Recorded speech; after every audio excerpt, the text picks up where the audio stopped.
Hello hello hello hello hello hello. आ रही है क्या?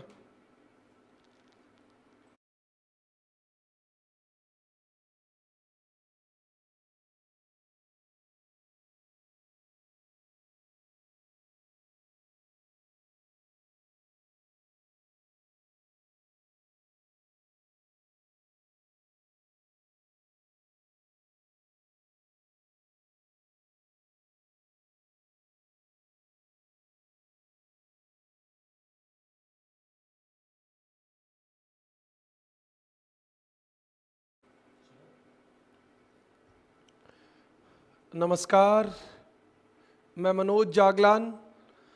आज की क्लास में आपका स्वागत, हार्दिक अभिनंदन। हमने एक नया टॉपिक शुरू किया है जिसका नाम है वायुदाब तथा पवनी। बहुत इंपॉर्टेंट टॉपिक है, लगभग परीक्षाओं में पूछा जाता है। आप कोई भी परीक्षा दे रहे हैं, सेकंड ग्रेड की आप दे रहे हैं, पीटीआई की आप दे रहे हैं, लाइब्रेरियन की आप दे रहे हैं, तो इसके फर्स्ट पेपर में भी आता है।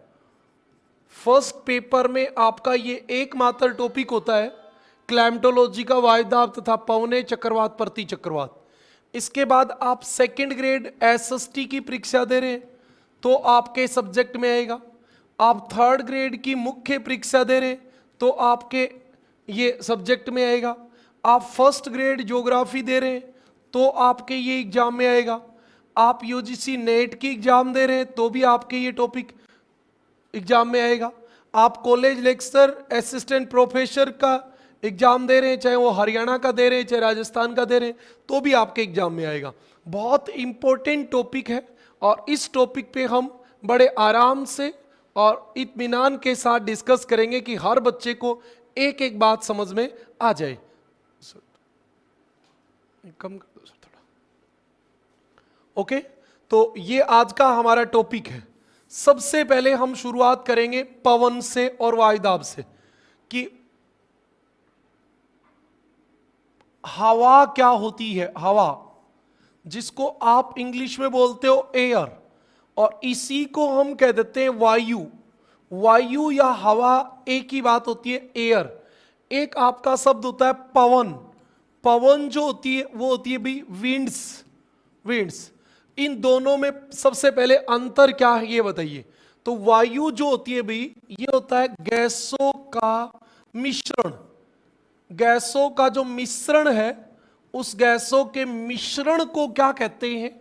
हवा कहते हैं। ओके, बात समझ में आई?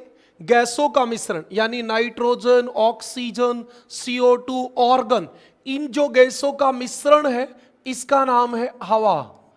इसका नाम है हवा। ओके, हवा या वायु। ओके, दूसरी बात होती है पवन। पवन क्या होती है? हवा जब हवा प्राकृतिक रूप से गतिमान हो जाए तो उससे पवन कहते हैं। पवन का मतलब होता है जैसे पूर्वा पवन, पछुआ पवन, उत्तरादि पवन, दक्षिणादि पवन, ये सब पवन होती है। और हवा का मतलब होता है गैसों का मिश्रण। आपके पंखा चल रहा है तो आपको हवा लग रही है, ये हवा होती है। आपके पास से कोई गाड़ी निकली तो आपको हवा लगेगी। और जब हवा प्राकृतिक रूप से चलना शुरू कर दे तब उसका नाम होता है पवन। ओके, हम इस बात को और डिस्कस करेंगे। पवन जो रहेगा हमारा उसको हम बाद में डिस्कस करेंगे, क्योंकि पहले हम वायुदाब पढ़ेंगे फिर हम पवन पढ़ेंगे। ये बात आपको पता रहनी चाहिए। वायु, वायु होती क्या है? वायु या हवा एक ही बात है। तो सबसे पहले आपको पता होना चाहिए वायु एक भौतिक वस्तु है। वायु एक भौतिक वस्तु है। भौतिक वस्तु जैसे शब्द आता है हर बच्चे के दिमाग में एक बात आ जाती है कि हवा हमें दिखाई देगी? नहीं, हमें दिखेगी नहीं, क्योंकि वायु में जो गैसें होती हैं, ये जो गैसें होती हैं रंगहीन होती हैं। ये जो गैस होती है ये क्या होती है? रंगहीन। और जब रंगहीन होती है तो फिर हमें दिखाई नहीं देगी, बिल्कुल नहीं देगी। लेकिन वायु को महसूस किया जाता है, वायु के तापमान को महसूस किया जाता है। इसलिए वायु एक क्या है, भौतिक वस्तु है जो विभिन्न गैसों के मिश्रण से बनी है,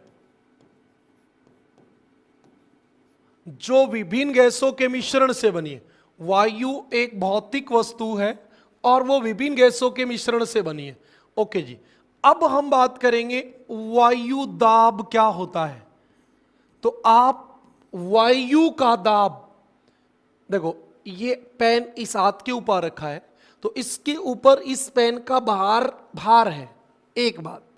दूसरी बात, इस पेन को ग्रेविटी, गुरुत्वाकर्षण बल नीचे की ओर खींच रहा है और इसलिए ये इस हाथ के ऊपर दबाव भी डाल रहा है।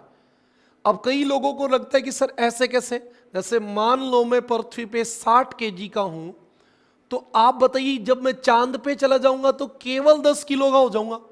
इसका मतलब वो 50 किलो वजन जो है वो मेरा नहीं है, मेरा होता तो मेरे साथ चांद पे भी जाता।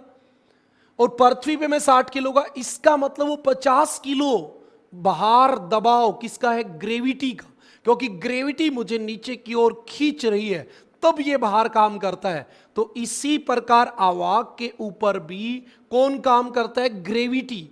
आपको याद रखना है, हवा में दोनों चीजें काम करती हैं, हवा का भार और गुरुत्वाकर्षण बल का दबाव। और जब ये दोनों पृथ्वी के ऊपर दबाव डालते हैं, प्रति इकाई में कोई भी एक इकाई, चाहे वो वर्ग सेंटीमीटर हो चाहे वो वर्ग मीटर हो, उसके ऊपर जितना हवा का भार पड़ता है उस भार को वायु दाब कहते हैं।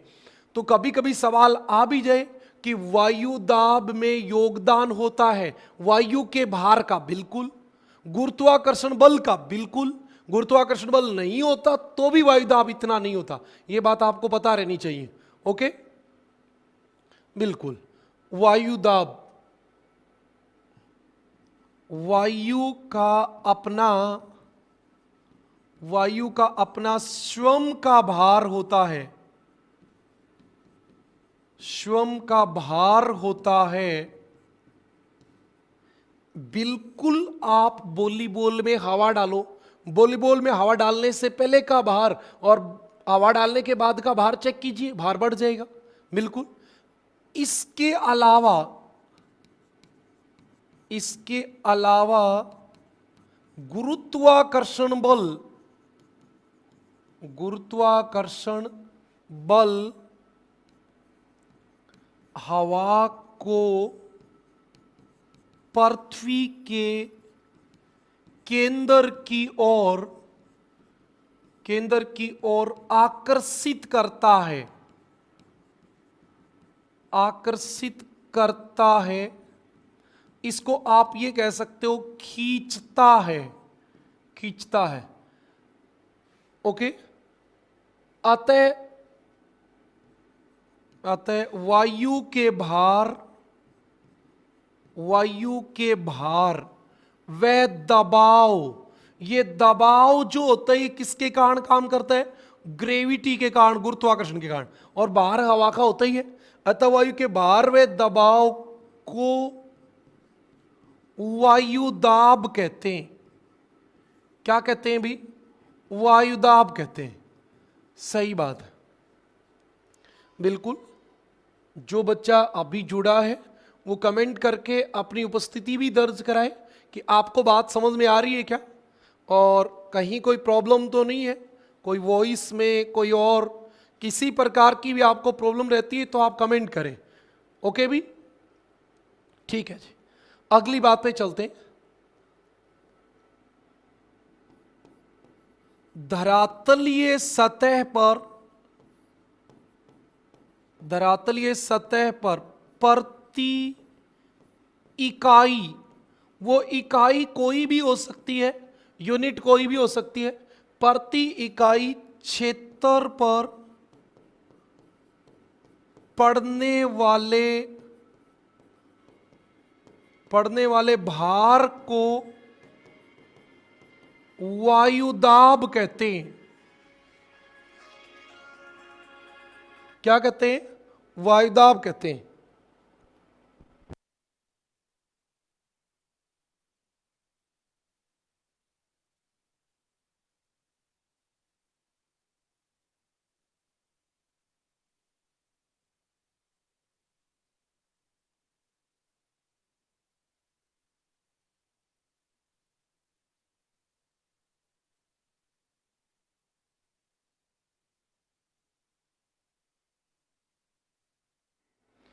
ओके, धरातलीय सतह पर प्रति इकाई क्षेत्र पर पड़ने वाले भार को वायुदाब कहते हैं। वायुदाब की खोज, ये तो एक डाटे वाला क्वेश्चन है। वायुदाब की खोज किसने की थी? ग्यूरिक ने की थी। ग्यूरिक, ये ग्यूरिक महोदय ने 1651 में की थी भी, 1651 में की। ये आपकी कुछ बातें थी। यहां तक कोई एग्जाम में आने वाला पर्सन है नहीं किसी भी प्रकार का, ये आपके समझने के लिए जरूरी था। बाकी एग्जाम में इतनी छोटी छोटी चीजें आती नहीं है। पूनम गुड इवनिंग बेटा। ओके चलो, पहली बात क्लियर हुई। अब हम बात करेंगे वायु दाब मापी यंत्रों की। वायु दाब मापी यंत्र, देखो एक सीधा आप सवाल बताओ तब तो इसका आंसर ये होता है कि वायुदाब मापा जाता है बैरोमीटर से। सबका नाम एक ही होता है, बैरोमीटर। बस एक सामान्य सा क्वेश्चन है। लेकिन बैरोमीटर 3 प्रकार का होता है, तो आपको मैं उसके अकॉर्डिंग बता देता हूं 3 प्रकार कौन कौन से। वायुदाब मापी में पहला होता है साधारण वायु दाब मापी यंत्र। साधारण वायुदाब मापी यंत्र, ओके। इसकी खोज जो की थी वो इवान जेलिस्टा ने की थी। इवान जेलिस्टा। ये हमारे कई बार क्या होता है, प्रैक्टिकल ज्योग्राफी के अकॉर्डिंग भी एक क्वेश्चन आ जाता है कि इसकी खोज किसने की? इवान जेलिस्टा टोरिसेली ने। टोरिसेली, ये थोड़ा सा अजीब सा नाम है, लेकिन 2, 5, 10 बार आप पढ़ोगे तो याद हो जाएगा। इवान जेलिस्टा ने, इतने से भी काम चल जाता है। इवान जेलिस्टा टोरिसेली ने की इसकी खोज। इसमें खास बात क्या होता है, इसमें जो बैरोमीटर होता है उसमें कांच की नली होती है। क्या होती है? कांच की नली होती है। और इस कांच की नली में पारा भरा होता है। पारा, एक तरफ से ये नली बंद होती है और इसमें ये क्या भरा होता है? पारा। पारा, इसमें पारा भरा होता है। इवान जेलिस्टा टोरिसेली ने 1643 में सर्वप्रथम प्रयोग किया। मतलब इस यंत्र का सर्वप्रथम प्रयोग इवान जेलिस्टा टोरिसेली ने किया था और 1643 में किया था। इसमें कांच की नली में पारा भरा होता है। पारा भरा होता है तथा पारे की ऊंचाई से वायुदाब का पता चलता है। वायुदाब का पता चलता है। कई बार एग्जामिनर क्या कर लेता है, बहुत आसान लैंग्वेज में सवाल पूछ लेता है कि साधारण वायुदाब मापी में नली में पारे की ऊंचाई से वायुदाब मापा जाता है। सही बात है भी, तो बिल्कुल सही बात है। एक दूसरा होता है नीदर वायुदाब मापी। देखो नीदर मतलब अब की बार वाले में दर जो है वो नहीं है। नीदर वायुदाब मापी। वायुदाब मापी, आप अपना कमेंट जो है वो तुरंत लिख दिया करो, कोई बात नहीं समझ में आई तो। इसका नाम होता है एनीरोइड बैरामीटर।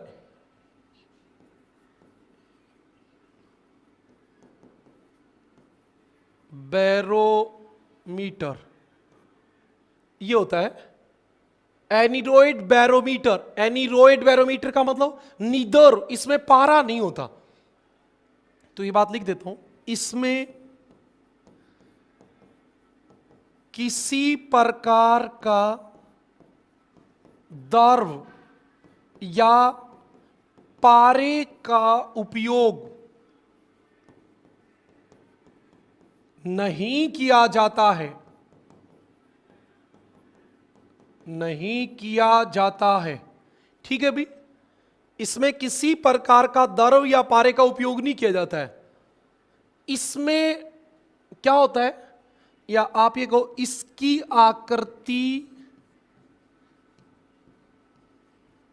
आकृति घड़ी जैसी होती है,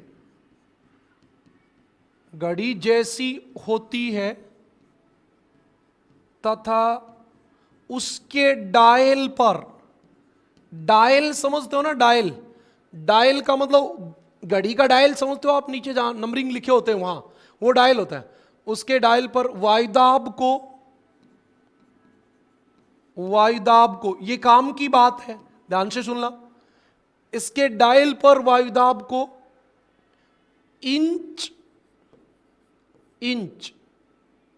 सेंटीमीटर व मिलीबार, तीनों आ गए, इंच सेंटीमीटर व मिलीबार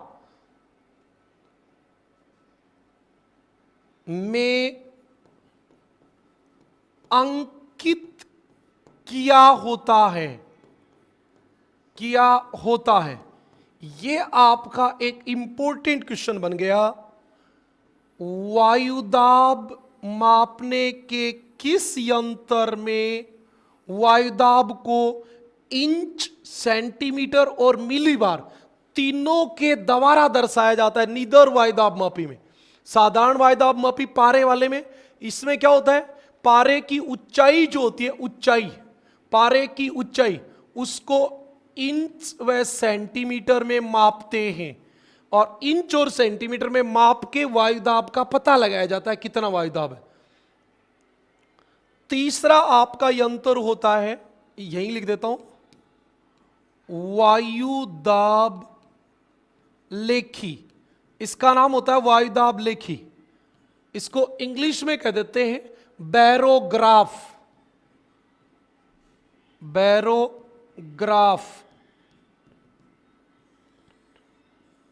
ओके, ये बैरोमीटर होता है, सिंपल बैरोमीटर, ये एनीरोइड बैरोमीटर होता है, और ये बैरोग्राफ होता है, बैरोग्राफ। यह एक सतत, बड़ी काम की बात है, सतत एवं सतत अभिलेखी यंत्र है, अभिलेखी यंत्र है। बहुत इंपॉर्टेंट बात लिखी है, किस यंत्र के द्वारा वायुदाब लगातार नोट किया जाता है? ऐसा कौन सा यंत्र है जो लगातार वायुदाब बताता रहता है कि 2 बजे कितना वायुदाब था, 2:05 पे कितना था, 2:10 पे कितना था, 2:15 पे कितना था, 3 बजे कितना था, 3:15 पे कितना था, सब बताता रहता है। इसके एक राउंड लगा होता है, ऐसे घूमता हुआ बेलन लगा होता है, उस बेलन के ऊपर अक्षर लिखे होते हैं, और वो ऐसे ग्राफ पेपर पर चलता है, तो नीचे नंबरिंग मांडता चलता है, नंबरिंग लिखता चलता है, तो ऐसे पता चल जाता है कितने बजे कितना वायुदाब था। इसमें घूमते पेपर पर नहीं भी, घूमते बेलन पर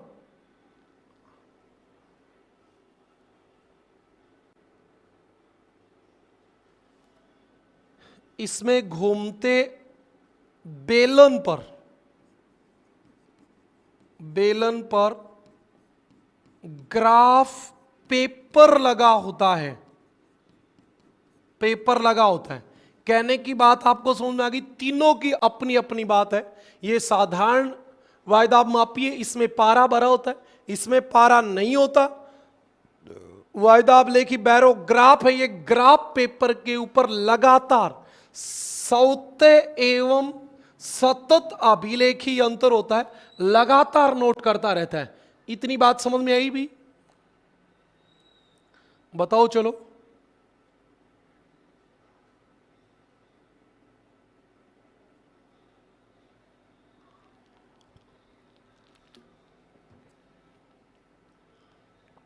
ओके, अगली बात पे चलेंगे। वायु दाब मापने की इकाई। देखो, आप लोग यदि बहुत अच्छा करना चाहते हो तो आप 3 चीजें सीखने के लिए जरूरी है, उनको फॉलो करो। नंबर 1, बात को ध्यान से सुने, साथ साथ लिखे। नंबर 1, बात को ध्यान से सुने और समझे। नंबर 2, साथ साथ नोट्स बनाए। जो मैं लिखता जा रहा हूं वो चीजें आप भी लिखो, क्योंकि एक बार सुना हुआ स्थायी नहीं होता। और तीसरी बात है, रिवीजन करें, रिवीजन करें। और फिर आप सफलता चाहते हो तो प्रीवियस ईयर क्वेश्चन को बार बार आप सोल्व कीजिए। यही सफलता का राज है, बाकी कुछ नहीं है। और कोई शॉर्टकट नहीं है, यही एकमात्र तरीका है।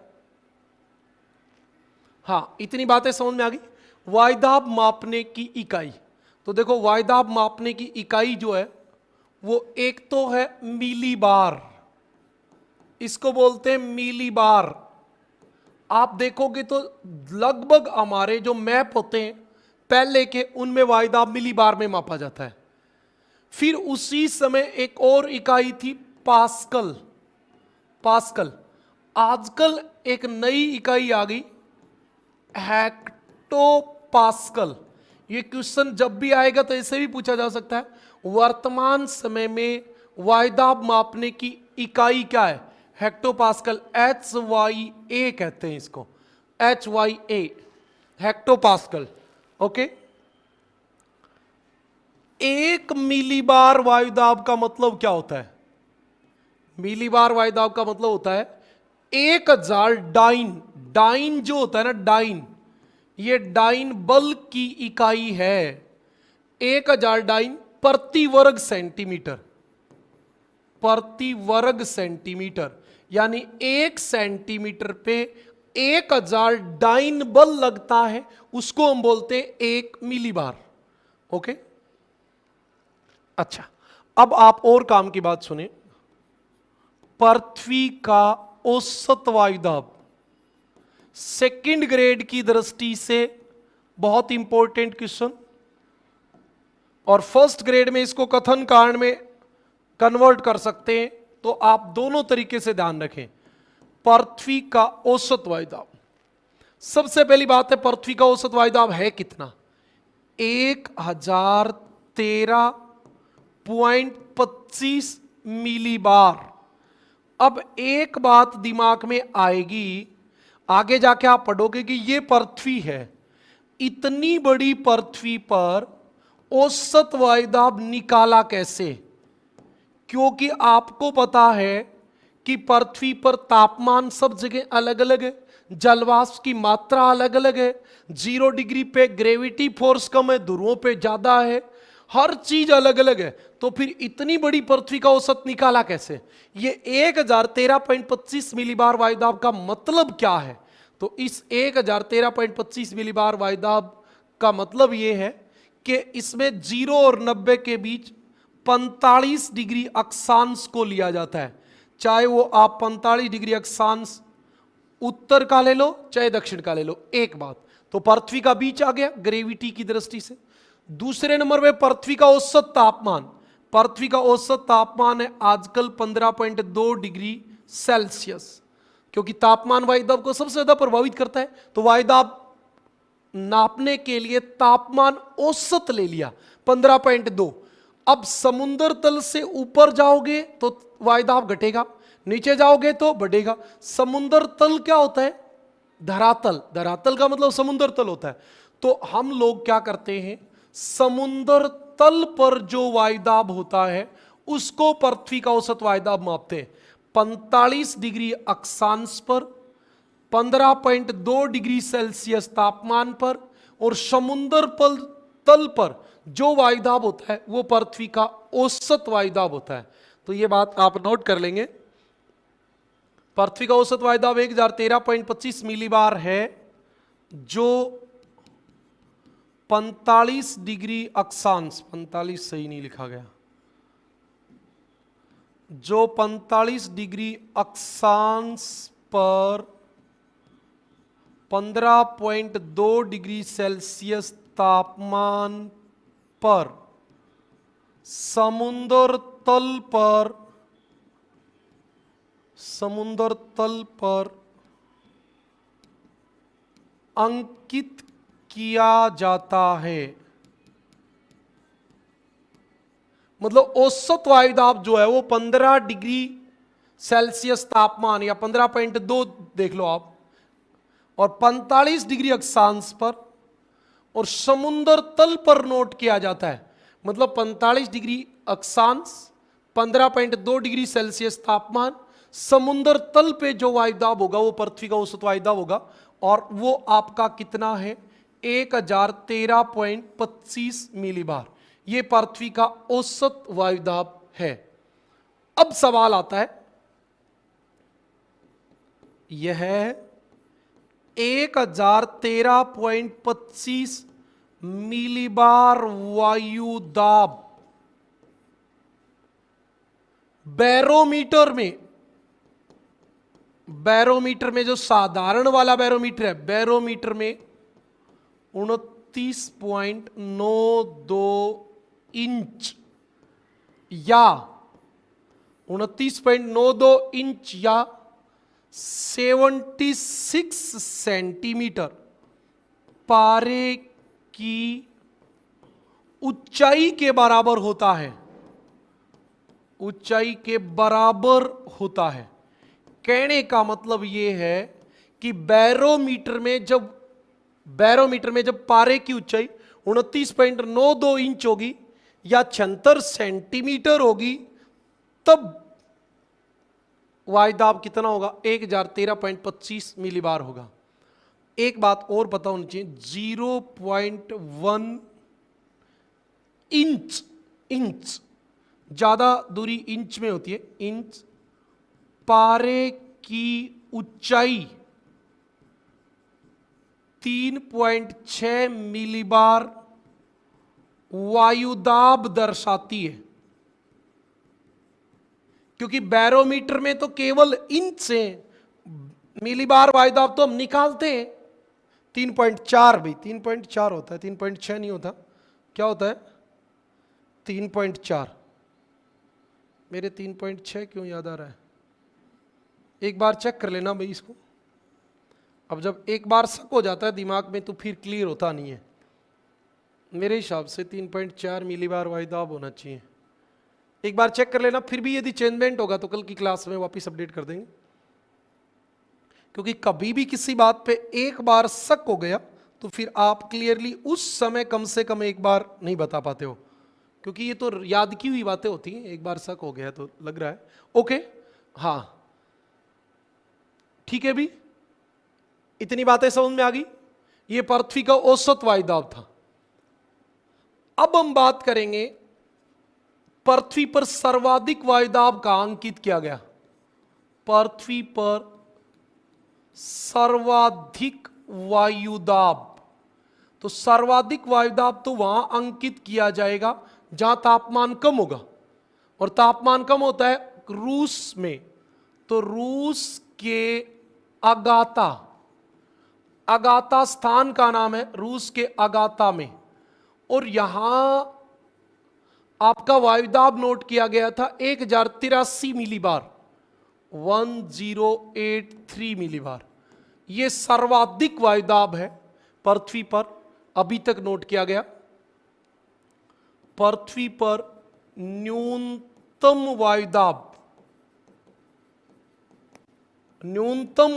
जो है पृथ्वी का, वो आपके एक प्रशांत महासागर में गुआम द्वीप है। गुआम प्रशांत महासागर में अंकित किया गया।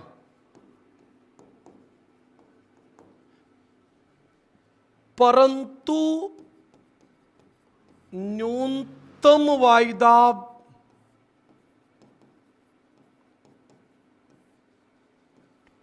टॉर्नेडो चक्रवात की आंख, और वो भी 650 मिलीबार पाया गया था।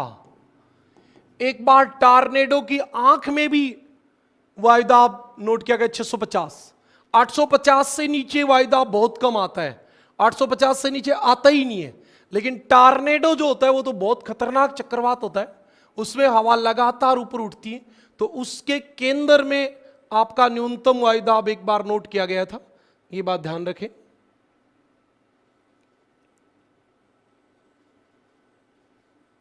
हां, अब इसके बाद हम सामान्य सी बातें करेंगे।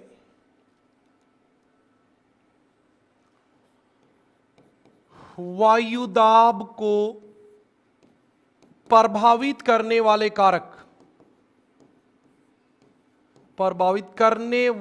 कारक, आपको एक बात बता दूं कि ये टॉपिक बड़ा व्यवहारिक सा है, तो इसमें जो केवल रटा हुआ होता है ना वो कम लागू होता है, ये बात आप ध्यान रखें। इसमें ज्यादातर जो बातें होती हैं व्यवहारिक लागू होती हैं। वायुदाब को प्रभावित करने वाले कारक, सबसे पहला कारक है तापमान। देखो हमें खूब समझ में आएगी ये बात, कोई दिक्कत वाली बात नहीं है। तापमान में होता क्या है, आप यहां देख लो, ये एक स्थान है यहां तापमान ज्यादा है, ये एक स्थान है यहां तापमान कम है। इधर तापमान 27 डिग्री सेल्सियस से ज्यादा हो गया। आपको बिल्कुल ये बात पता है कि जहां तापमान 27 डिग्री से ज्यादा हो जाएगा वहां की पवनें गर्म होंगी और ऊपर उठना शुरू कर देंगी। क्या कर देंगी? ऊपर उठना शुरू कर देंगी। इनका नाम होता है संवहनीय पवन। क्या नाम होता है?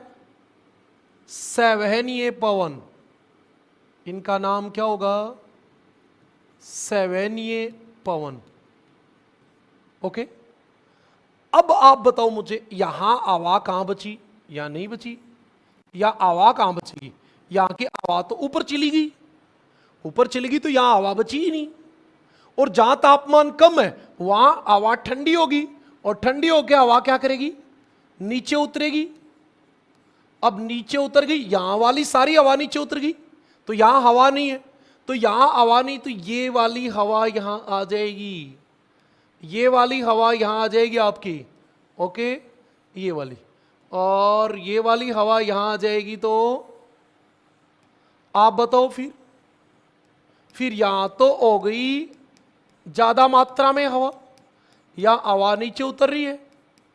तो फिर यहां नीचे उतरने से क्या हो गया? एयर प्रेशर ज्यादा हो गया, यानी HP हो गया, HP हाई प्रेशर। और इधर हो गया एयर प्रेशर कम, यानी कि LP। क्यों? यहां वाली हवा गर्म होके ऊपर चली गई, यहां हवा बची नहीं, तो वायुदाब कहां से आएगा? यहां बहुत सारी हवा नीचे उतर गई तो उच्च वायुदाब हो गया। अब आपकी यहां से यहां पवन चलेंगी, यहां से यहां हवा गतिमान हो जाएगी। अब हवा कहां से कहां चल रही है? अब हवा चल रही है LP, ये HP से LP की ओर। और यही बात मैंने आपको बताई थी, जब उच्च वायुदाब से निम्न वायुदाब की ओर हवा गतिमान हो जाए तो उसका नाम होता है पवन। उसका नाम क्या होता है? पवन। समझ में आ गई बात?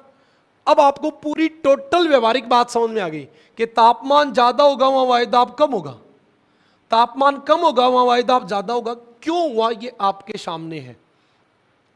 थोड़ा सा और तरीके से भी बता देता हूं। उच्च तापमान, अब आप बताओ, उच्च तापमान होगा तो हवा क्या हो गई?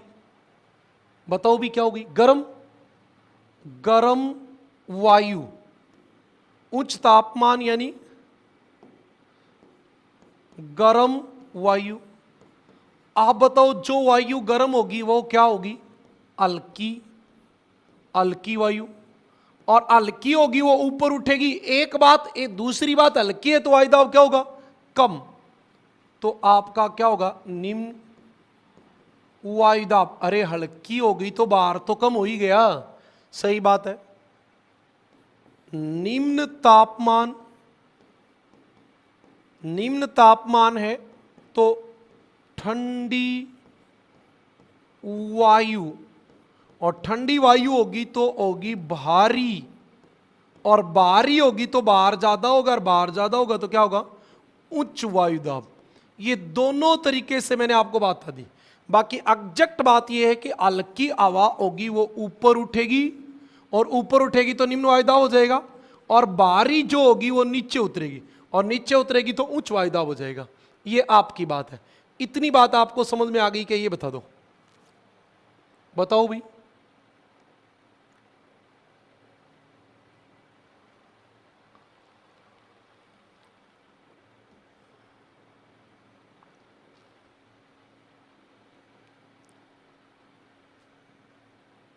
हाँ, आ गई समझ में? वायुदाब को प्रभावित करने वाले कारक मैं आपको पढ़ा रहा हूं कि वायुदाब कहां कम होगा, कहां ज्यादा होगा, क्यों होगा, ये सब बातें हम डिस्कस कर रहे हैं यहां। ओके, 2 नंबर पॉइंट पे चलेंगे हम। 2 नंबर पॉइंट को हम कहते हैं ऊंचाई। ऊंचाई, इसी को उन्तुंगता भी कह देते हैं। इंग्लिश में इसको बोलते हैं एल्टीट्यूड। एल्टीट्यूड, एल्टीट्यूड समुद्र तल से ऊंचाई, समुद्र तल से ऊंचाई। लैटिट्यूड होते हैं अक्षांश, एल्टीट्यूड होता है ऊंचाई, समुद्र तल से ऊंचाई। बताओ आपको कैसे ये बात समझानी है, वैसे ही समझा देंगे। पहली बात, पेपर में क्वेश्चन क्या आता है? पेपर में क्वेश्चन बड़ा लुभावना आ जाता है। पृथ्वी पर सर्वाधिक वायुदाब, सर्वाधिक वायुदाब पाया जाता है। पृथ्वी पर सर्वाधिक वायुदाब पाया जाता है। ऑप्शन नंबर 1 पर्वतों पर, नंबर 2 घाटी में, नंबर 3 मैदान में, और नंबर 4 समुद्र तल पर। अब एग्जामिनर क्या करता है? आपका माइंड वॉश करने की कोशिश करता है। वो कहता है कि ये एक पर्वत है, ये एक घाटी है, ये एक मैदान है। तो वो कहता है कि ये पर्वत ऊंचा होता है और घाटी होती है नीची। तो बच्चा दिमाग लगा लेता है कि नीची होगी तो वहां वायुदाब क्या होगा? ज्यादा। लेकिन वो ये नहीं सोचता कि मैदान तो घाटी से भी नीचा है और समुद्र तल तो मैदान से भी नीचा है। तो इसमें सर्वाधिक वायुदाब कहां होता है? समुद्र तल पे। समुद्र तल से जो ऊपर जाओगे वायुदाब घटेगा, जो नीचे जाओगे बढ़ेगा। लेकिन समुद्र तल से नीचा स्थान जाओगे वहां पानी भर जाएगा। वो स्थान रहेगा क्यों? वहां पानी भर जाएगा ना। इसलिए समुद्र तल पर सर्वाधिक वायुदाब होता है। हाँ, साथ साथ बताते चलेंगे। अभी आपके ये टॉपिक जैसे कंप्लीट होगा तो आपके ऐप पे टेस्ट आ जाएगा, और वो टेस्ट आ जाएगा, उसको आप सोल्व करके देख लेना। ओके, जैसे ये टॉपिक कंप्लीट होगा आपको टेस्ट मिलेगा। ओके, दूसरी बात देखो, अब आपको बता रहा हूं कि वायुदाब होता कम क्यों है। ये तो क्वेश्चन था। ये आपके पास एक पर्वत है, इस स्थान का नाम है ए और इस स्थान का नाम है बी। चलो हम ये मान लेते हैं कि ये वायुमंडल जो है इसका लगभग 90% भाग 13 किलोमीटर तक होता है, 75% भाग 13 किलोमीटर तक होता है, ये मान लो, है ना। तो ज्यादातर जो वायु होती है वो 13 किलोमीटर तक की होती है। 13 किलोमीटर से ऊपर वायुमंडल वीरल होता है, वीरल। ओके, अब आप बताओ, ये पर्वत जो है वो समुद्र तल से 4 किलोमीटर ऊंचा है, तो इसके ऊपर कितनी हवा का दबाव पड़ेगा? ये 4 किलोमीटर ऊंचा है तो 9 किलोमीटर इसके ऊपर वायु है, मतलब इसके ऊपर 9 किलोमीटर वायु स्तंभ का बाहर पड़ेगा, और इसके ऊपर 13 किलोमीटर का, 13 किलोमीटर का। मान लो ये आपका वायुमंडल 1000 किलोमीटर तक है, तो भी यहां जो बाहर पड़ेगा उससे इधर +4 किलोमीटर का बाहर ज्यादा पड़ेगा।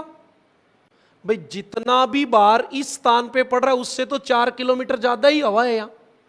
तो जो स्थान आप जितना ऊपर जाओगे वायुदाब घटता जाएगा।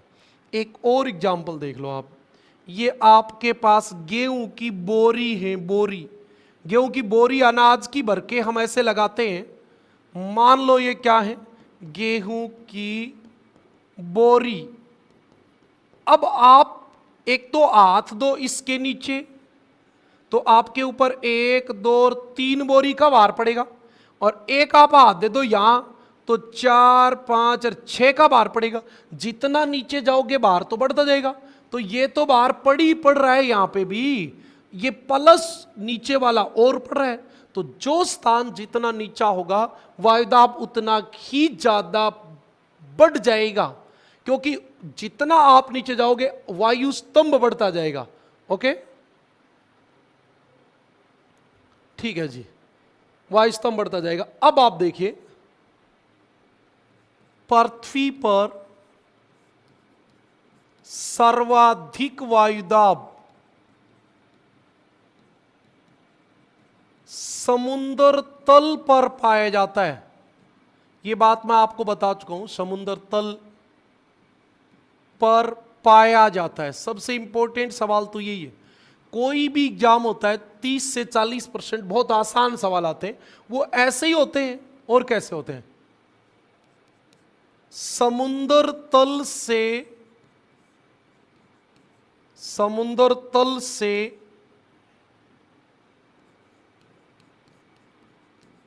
ऊपर जाने पर वायु दाब घटता है। ठीक है जी, ऊपर जाएंगे तो वायु दाब घटेगा। आप बताओ, ये आपका बी स्थान था, ये ए स्थान था। मान लो आपका एक और ऊंचा पर्वत आ जाए और वो यहां हो, तो फिर यहां तो बाहर वायु दाब का और कम हो जाएगा, क्यों जो हवा नीचे रहेगी वो तो नीचे ही रहेगी। कॉमनली बात है। देखिए, अब मैं आपको यहां दर लिखूंगा। दर मतलब रेट, वायुदाब कम होने की रेट। 10 मीटर ऊपर जाने पर -1 मिलीबार। 100 मीटर ऊपर जाने पर वायुदाब हो जाएगा 10 मिलीबार। अब ऐसा कहा जाता है कि जब आप 300 मीटर ऊपर जाते हो तो वायुदाब कम हो जाता है 34 मिलीबार। थोड़ा सा ये नीचे ज्यादा होता है, ऊपर जाने पर ये दर घटती जाती, नीचे ज्यादा होती।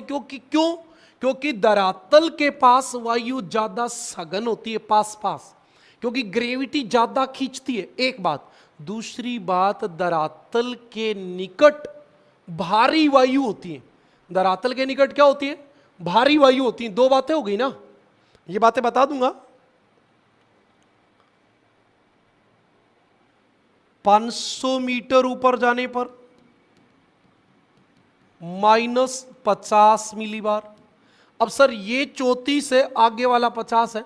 ये एक डाटा आपको याद रखना है, ये नीचे ही होता है, ऊपर जाने पर कोई प्रभाव पड़ता नहीं है।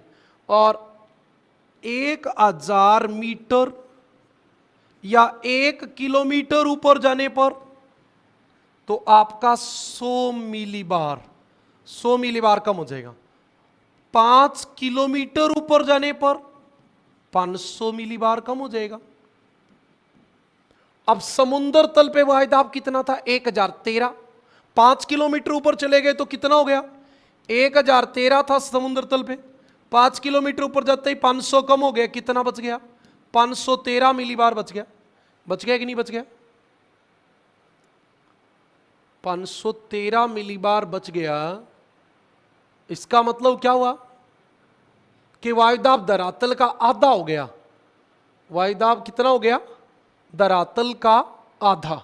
ये बात आपको ध्यान रखनी है कि वायुदाब धरातल का कितना हो जाता है? आधा।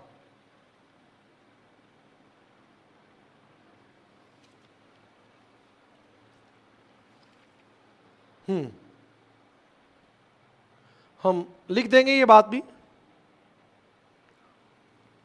समुद्र तल से 5 से 5.5 किलोमीटर ऊपर जाने पर वायु दाब धरातल का आधा रह जाता है। आधा रह जाता है, काम की बात है ये, आधा रह जाता है। ठीक है। समुद्र तल से 11 किलोमीटर ऊपर जाने पर वायुदाब धरातल का 1/4 रह जाता है। आप यदि जाओगे कितनी ऊंचाई पे? 11 किलोमीटर, तो आपका वायुदाब रह जाएगा 1/4। और 5 से 5.5 किलोमीटर ऊपर जाओगे तो वायुदाब रह जाएगा आधा। ठीक है जी। एक बात और ध्यान से सुने, नोट, बहुत काम की बात। क्या काम की बात है? समुद्र तल से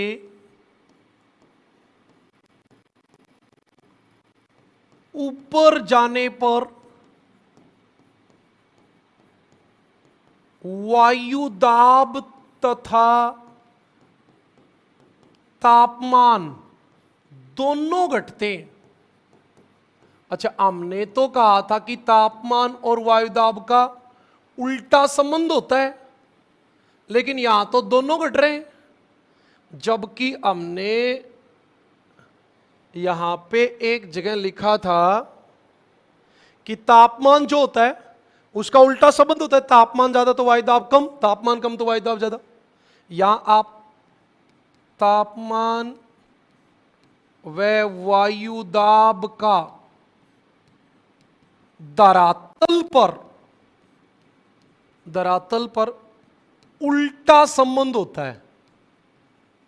केवल धरातल पर होता है कि जहां तापमान ज्यादा होता है वहां वायुदाब कम होगा, और तापमान कम होगा वहां वायुदाब ज्यादा होगा। लेकिन यहां तो हमने एक बात बताई कि ऊपर जाने पर तो दोनों घटते हैं, तो घटने ही है। आप जो ऊपर जाओगे तो इसलिए घटेगा, हवा तो ये तो नीचे ज्यादा रहेगी, जो ऊपर जाओगे तो वायु स्तंभ छोटा हो जाएगा। आप इसको बोल सकते हो वायु स्तंभ लंबा, ये लंबा है, ये वायु स्तंभ छोटा, ये छोटा है, इसलिए वायुदाब कम हो गया। इसलिए यहां होगा एयर प्रेशर कम और यहां हो गया एयर प्रेशर ज्यादा। अब आपको पहले टॉपिक पढ़ा आपने सूर्य तप, जो सूर्य से प्रकाश आता है उससे हमारा वायुमंडल गर्म नहीं होता। हमारा वायुमंडल गर्म होता है पार्थिव विकिरणों से, और पार्थिव विकिरणों से गर्म होगा तो नीचे तापमान ज्यादा होगा और ऊपर तापमान कम होगा। तो जो आप ऊपर जाओगे नीचे एयर प्रेशर ज्यादा होगा और ऊपर एयर प्रेशर भी कम होगा। तो जो आप ऊपर जाते हो तापमान और वायुदाब दोनों घटते हैं। ठीक है जी।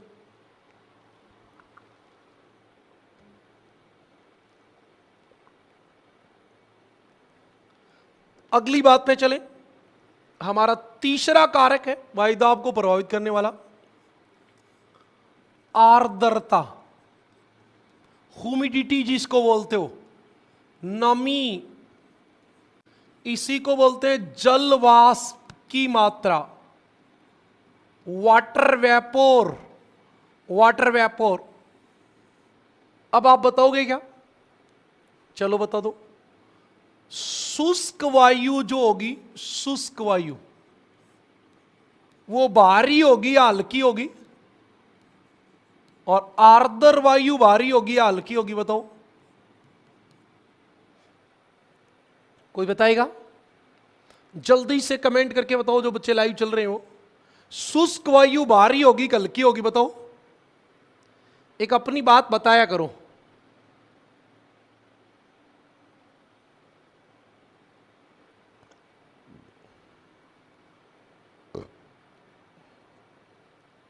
चलो मैं बता देता हूं। पहले एक बात,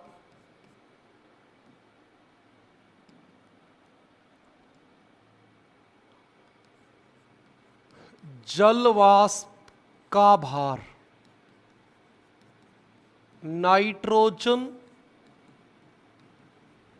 व ऑक्सीजन, ये दोनों यही ज्यादा मात्रा में होती है भाई। 99% गैस तो ये दोनों ही है, तो वायु इनकी बनी होती है। जलवाष्प का भार नाइट्रोजन व ऑक्सीजन की तुलना में 40% कम होता है। अतः जिस वायु में जलवाष्प होगा, जलवाष्प होगा इसका मतलब हो गया आर्द्र वायु। जिसमें जलवाष्प होगा वो आर्द्र वायु होगी। जलवाष्प, जिस वायु में जलवाष्प होगा वह हल्की होगी, हल्की होगी तथा ऊपर उठेगी, बिल्कुल ऊपर उठेगी। अतः वहां निम्न वायु दाब पाया जाएगा।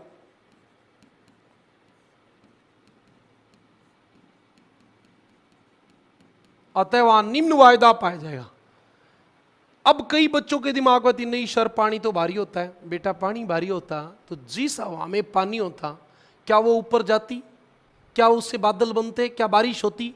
जिस हवा में पानी हो जाता वो भारी हो जाती तो ऊपर जाके बारिश कैसे करती? जिस भी हवा में जलवाष्प आ जाता है वो हल्की हो जाती है और ऊपर उठती है, और ऊपर उठ के बादल बना के वर्षा करती है। ये बात आपको पता होनी चाहिए। तो शुष्क वायु जो होगी वो क्या होगी? भारी, भारी वायु। और भारी होगी तो क्या होगा? उच्च वायु दाब। याद रखना। आर्द्र वायु होगी वो क्या होगी? हल्की, हल्की वायु। और हल्की होगी तो क्या होगा? निम्न वायु दाब। समझ में आई बात?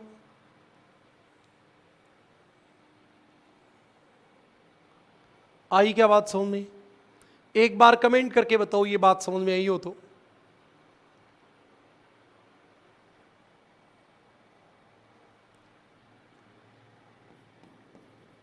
इसीलिए जिस वायु में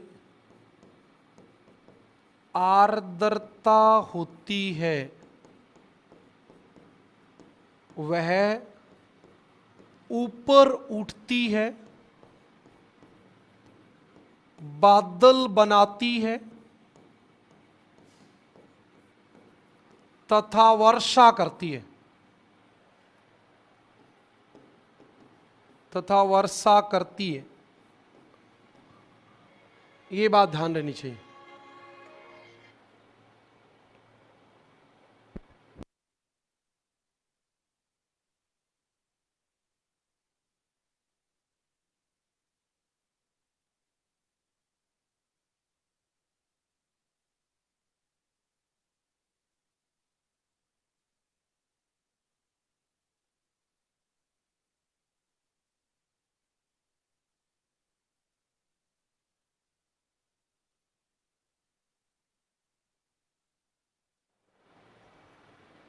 कमेंट आया कि हाँ जी समझ में आ गई, ये बात तो ठीक है। लेकिन आपको ये बात अजीब नहीं लगी क्या कि जिस हवा में पानी होता है वो हल्की होती है? आम बच्चा मानता है कि वो भारी होती है। ना ना, भारी नहीं होती। जिस हवा में जलवाष्प होता है वो हल्की होती है। ओके, बात समझ में आ गई। अब आपका 4 नंबर कारक है गुरुत्वाकर्षण बल। गुरुत्वाकर्षण बल, आपको एक बात का पता होना चाहिए, पृथ्वी की आंतरिक संरचना वाले टॉपिक में आपने पढ़ा है कि पृथ्वी पर ध्रुवों पे ग्रेविटी जो होती है वो 100% होती है और विषुवत रेखा पे 87% होती है। ये बात आपने पढ़ी है। मैं हर बार ये बात बता रहा हूं, विषुवत रेखा पर वायुमंडल विरल होता है। आपने वायुमंडल की संगठन और संरचना में पढ़ा है। ध्रुवों पे वायुमंडल क्या होता है? सघन। ध्रुवों पे वायु पास पास होती है, पास पास। विषुवत रेखा पे थोड़ी दूर दूर होती है। क्यों? क्योंकि ग्रेविटी फोर्स कम होता है। अब आप ये कहोगे सर क्यों कम होता है? तो ये पृथ्वी की आंतरिक संरचना वाला टॉपिक आपने पढ़ा होगा नहीं, एक बार फिर पढ़ लेना, पूरी वहां क्लियर है। ओके। अब जहां वायुमंडल विरल होगा वहां क्या होगा? कम वायुदाब, यानी एलपी लो प्रेशर, और यहां क्या होगा? HP high pressure. बस इतनी बात है, समझने वाली बात इतनी है। ध्रुवों पर विषुवत रेखा की तुलना में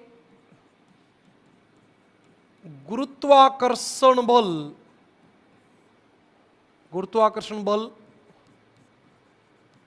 अधिक होता है। अतः क्या होगा? ध्रुवों पर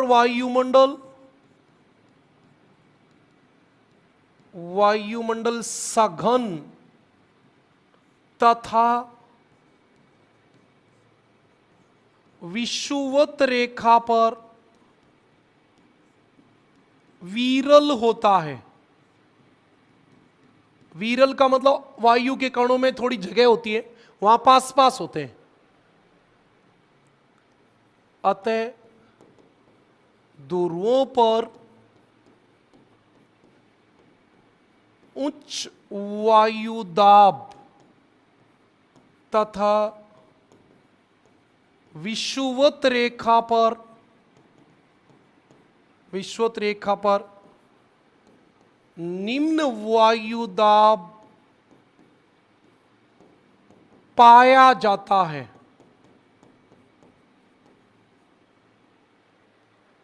समझ में आई बात? ध्रुवों पर उच्च वायुदाब तथा विषुवत रेखा पर निम्न वायुदाब पाया जाता है। ये आपको पता है ग्रेविटी यहां 100% होती है, 87। क्यों? क्योंकि यहां जहां चुंबकीय बल उत्पन्न होता है ये ध्रुव नजदीक होते हैं और विषुवत रेखा दूर होती है, दूरी ज्यादा होती है। दूरी ज्यादा होती है तो ग्रेविटी फोर्स कम होती है।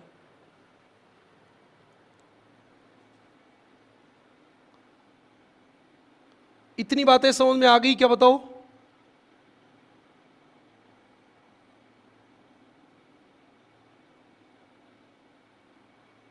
आ गई तो आगे चले।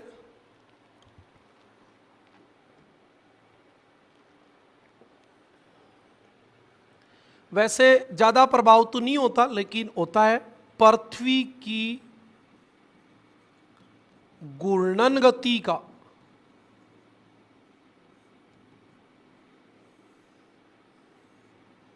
आपको एक बात का पता है कि पृथ्वी की घूर्णन गति सबसे ज्यादा कहां होती है? विषुवत रेखा पे, और सबसे कम कहां होती है? ध्रुवों पे। लेकिन ध्यान से सुनना, लेकिन विषुवत रेखा पे घूर्णन गति का प्रभाव शून्य होता है क्योंकि पृथ्वी का आकार ज्यादा है। लेकिन तेज घूमती है ना, तब वो दूर तो हटती है थोड़ी सी, और उसके कारण क्या होता है? विषुवत रेखा पे निम्न वायुदाब पाया जाता है। पृथ्वी की घूर्णन गति के कारण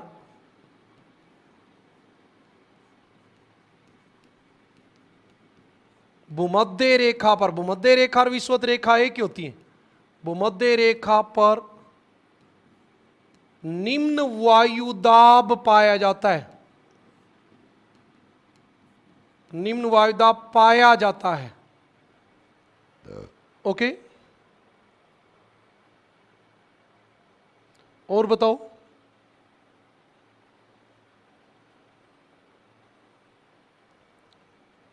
ये बात थी।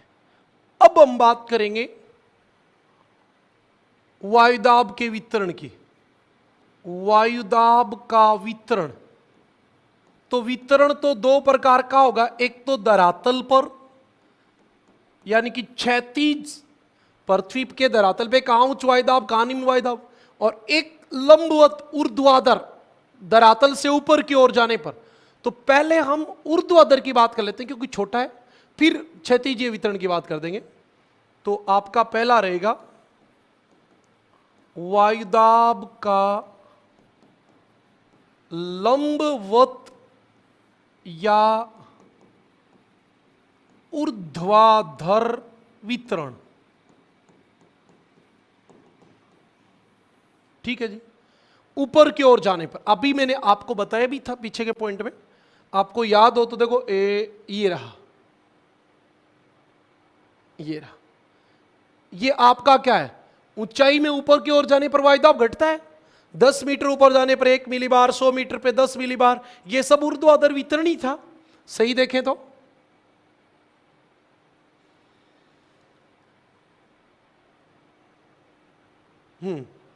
तो हम बात करेंगे समुद्र तल से ऊपर जाने पर, समुद्र तल से ऊपर जाने पर वायुदाब घटता है। कितना घटता है ये बता दो। तो 10 मीटर ऊपर जाने पर 1 मिलीबार, 100 मीटर ऊपर जाने पर 10 मिलीबार, 1000 मीटर ऊपर जाने पर 100 मिलीबार, 5 किलोमीटर ऊपर जाने पर 500 मिलीबार। अब ऊपर वायुमंडल विरल हो जाता है तो ये वायुदाब घटने की दर कम हो जाती है। ओके, धरातल से ऊपर जाने पर तापमान व वायुदाब दोनों घटते हैं, दोनों घटते हैं। ये बात मैंने आपको तापमान वाली कल परसों सूर्य तप में ही बताई थी। यहां हम एक डायग्राम बना लेते हैं, उससे थोड़ा सा हमें कंपैरेटिवली बातें करने में थोड़ा ठीक हो जाएगा।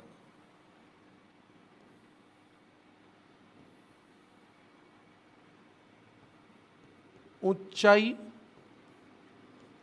तापमान, वायुदाब। आज हमारा फोकस वायुदाब पे रहेगा। समुद्र तल, समुद्र तल पर तापमान है 15.2 डिग्री सेल्सियस, वायुदाब है 1013.25 मिलीबार। सही बात है कि नहीं ये बताओ। 1 किलोमीटर आप ऊपर चले जाओगे तो वायुदाब कम हो जाएगा 6.5, 6.5 का मतलब 8.7 डिग्री सेल्सियस बच जाएगा। और 1 किलोमीटर ऊपर जाने पर वायुदाब घट जाएगा 100 मिलीबार, तो 913 मिलीबार बचना चाहिए, बचना चाहिए ना, लेकिन 913 नहीं बचता, 899 मिलीबार बचता है। इसका मतलब शुरू में जब हम 1 किलोमीटर ऊपर जाते हैं तो वायुदाब दर से थोड़ा ज्यादा बढ़ता है। अब आप देखो 5 किलोमीटर ऊपर जाने पर, एक के बाद सीधा हम 5 पे आ जाएं, तो 5 किलोमीटर ऊपर जाने पर तापमान हो जाएगा -17, कल बताया भी था मैंने, और वायुदाब आपका बचेगा 540 मिलीबार। देखो बचना कितना चाहिए था? 1013 में से 500 घटा दो, 513 बचना चाहिए था, लेकिन 540 बच गया। इसका मतलब दर घट गई, यहां तो दर ज्यादा थी और यहां घट गई, तो बिल्कुल ऊंचाई में जाने पर दर थोड़ी सी घट जाती है। और 10 किलोमीटर ऊपर जाने पर तापमान हो जाएगा -50, 49.7 डिग्री, कल वाली क्लास में बताई थी। और वायुदाब बचेगा 265 मिली बार। इसको आप 1 मिनट के लिए 250 मानोगे तो 1/4 हो गया। इसीलिए हमने कहा था ये तो बच जाएगा 1/4 और ये बच जाएगा 1/2। और ये आपको एक नई बात बता दी। ओके, अब एक बात हमारी समझ में नहीं आई कि धरातल के पास वायुदाब है 1013 मिली बार, यानी कि हाई प्रेशर है कि नहीं है? हाई प्रेशर है। 5 किलोमीटर ऊपर जाएं तो वहां वायुदाब है 540 मिली बार। इसका मतलब यहां क्या हो गया? एलपी हो गया, यहां हो गया एचपी, यहां हो गया एलपी। और एक आपके इधर जाएं हम 5 किलोमीटर दूर, यहां वायुदाब है 900 मिली बार, यहां पे भी उसकी कंपैरिजन में एलपी है। अब यहां से हवा इधर चलने की बजाय इधर चलती है, क्यों? मतलब ये वाली हवा क्यों नहीं चलती?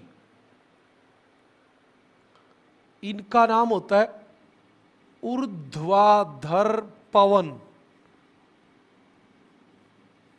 संवहनीय पवन। संवहनीय पवन इंग्लिश में कहते हैं एयर करंट। Air current. तो ये एयर करंट क्यों नहीं चलती? बताओ, जल्दी बताओ कमेंट करके। बात समझ में आई हो तो मैं पानी पी लेता हूं, तब तक आप बता दो।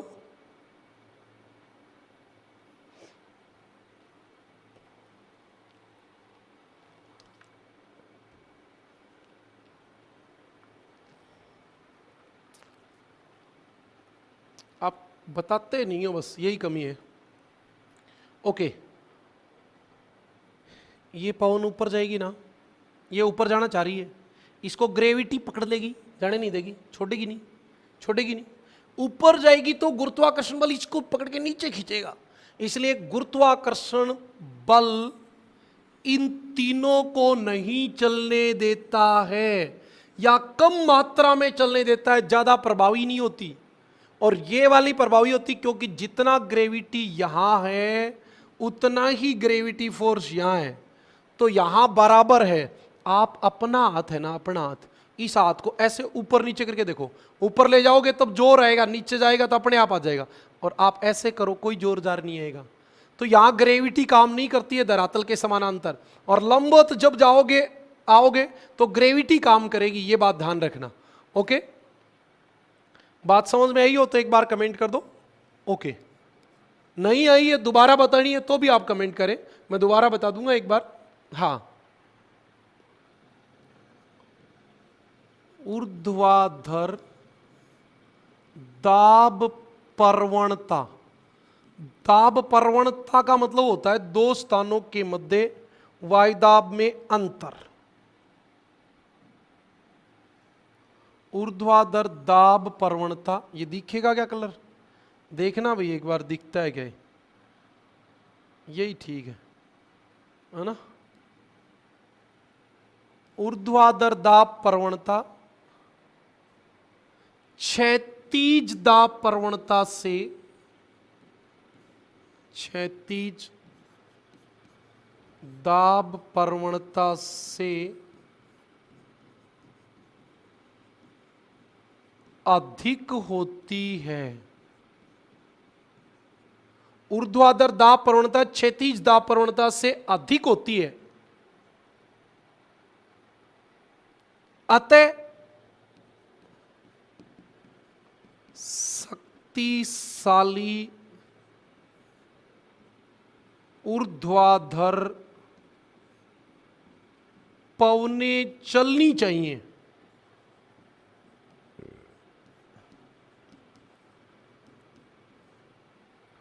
पवनी चलनी चाहिए, लेकिन चलती नहीं। परंतु इस ऊर्ध्वाधर दाब प्रवणता के प्रभाव को कोरियालिस बल, अरे सॉरी, कोरियालिस नहीं भाई, गुरुत्वाकर्षण बल, कोरियालिस बल नहीं भाई,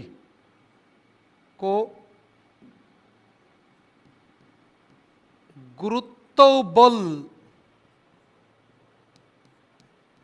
संतुलित कर देता है। अतः ऊर्ध्वाधर पवनें ज्यादा प्रभावी नहीं होती है, ज्यादा प्रभावी नहीं होती है। ये बात है, मैंने सीधी बात ही बता दी कि जब पवन ऊपर जाएगी तो गुरुत्वाकर्षण बल उसको पकड़ लेगा, ऊपर जाने ही नहीं देगा। कोई पवन नीचे आएगी तो उसको जल्दी पकड़ के नीचे लाएगा, तो काम तो करेगा ही ना, इधर ऊपर नहीं जा सकती। ओके, जहां धरातल पे न्यून वायुदाब होता है वहां ऊपर से खूब पवन नीचे उतर सकती है।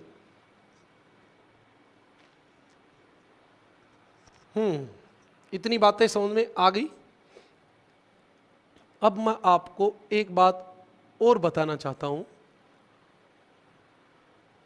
कि धरातल पर वायुदाब है 1013 मिलीबार, 5 किलोमीटर ऊपर हो गया आधा, 11 किलोमीटर ऊपर हो गया 1/4। फिर वायुमंडल तो बहुत ऊंचाई तक है, 1000 किलोमीटर तक है, और ये वायुदाब यहीं घट गया। क्यों? क्यों? आपसे पूछ लिया जाए, धरातल के निकट वायुदाब अधिक होने के कारण, इसी बात को एग्जामिनर ऐसे भी पूछ सकता है कि धरातल से दूर जाने पर तेजी से वायुदाब घटता है, क्यों?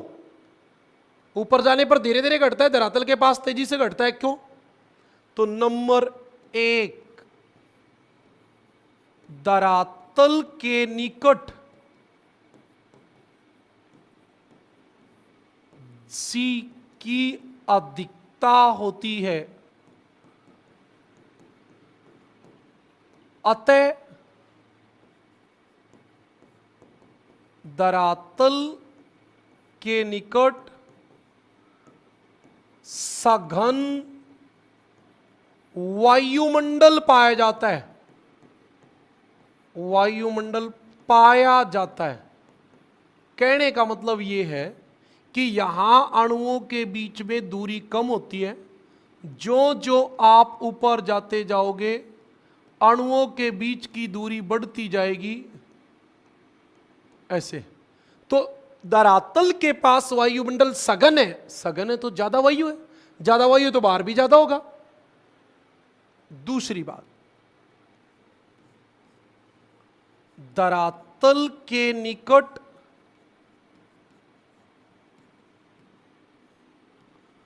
भारी गैस पाई जाती है। धरातल के निकट भारी गैस पाई जाती है, वायुमंडल में जो सबसे भारी गैस है वो धरातल के निकट पाई जाएंगी। सही बात है। ये वाली बात मैंने आपको बताई दी, एक ये वाली बात बताई दी। ये 3 मूल कारण होते हैं जिसके कारण धरातल के निकट वायुदाब ज्यादा होता है, ऊपर जाएंगे तो कम हो जाएगा।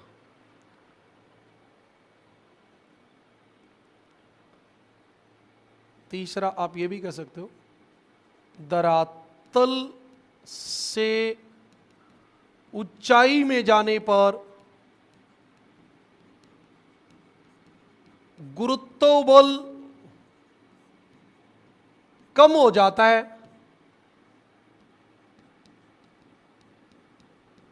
तथा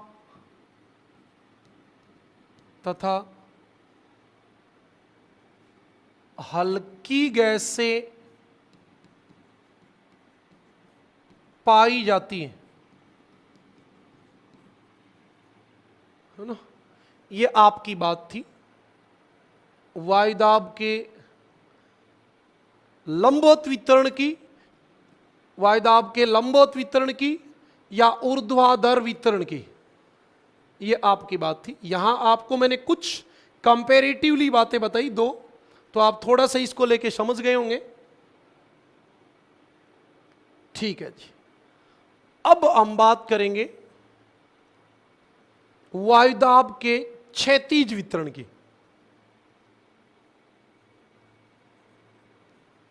वायुदाब का क्षैतिज वितरण। क्षैतिज का मतलब होता है धरातल पर, धरातल पर। और आपको एक बात का पता होना चाहिए कि पृथ्वी पर, ये मैं मैनुअली इसलिए बनाता हूं कि आपको थोड़ा सा समय मिले, बातें समझ में आए। बना बनाया चित्र लगा दिया उठा के, उसमें कोई समझ में नहीं आता। पीपीटी जो होती है वो दिखती सुंदर है, लगती सुंदर है, अच्छा लगता है, लेकिन उसका रिजल्ट सही नहीं होता। तो आपकी पहली वायुदाब पेटी जो होती है वो ये होती है, 5 डिग्री उत्तर से 5 डिग्री दक्षिण के बीच, और इसका नाम होता है भूमध्य रेखीय एलपी। एलपी का मतलब लो प्रेशर बेल्ट, निम्न वायुदाब। फिर आपकी होती है 30 से 35, 30 से 35, ये दोनों तरफ होती है 30 से 35 के बीच में। ये आपकी होती है उपोषण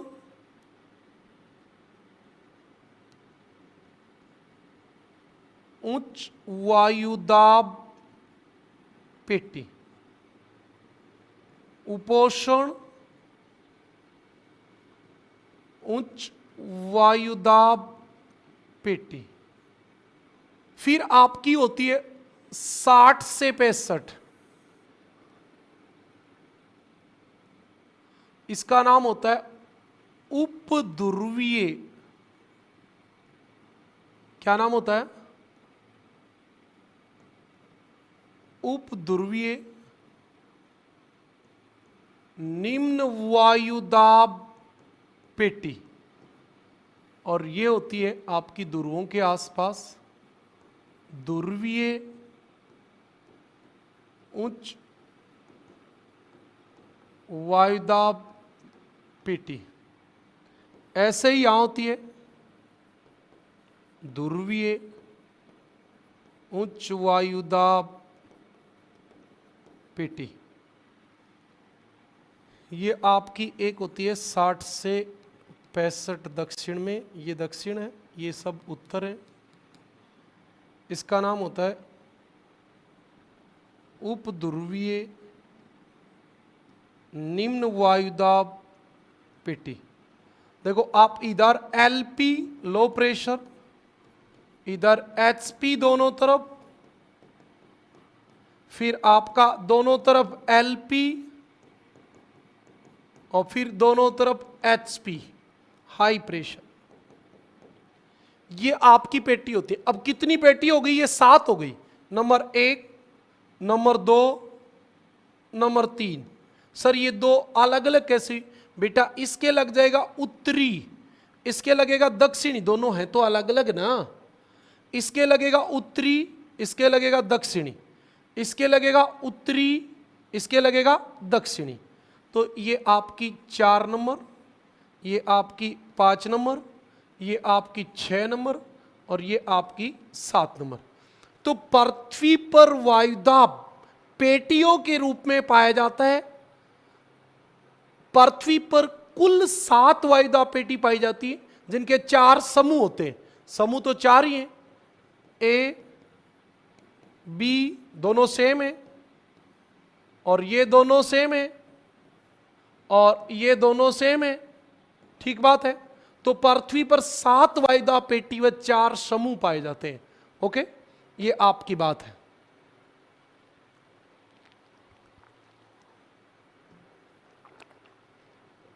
बताओ इतनी बात समझ में आई क्या?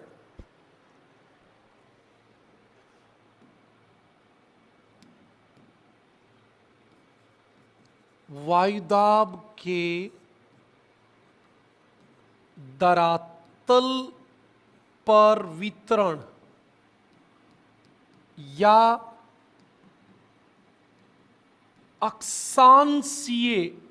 अक्षांशीय वितरण को क्षैतिज वितरण कहते हैं।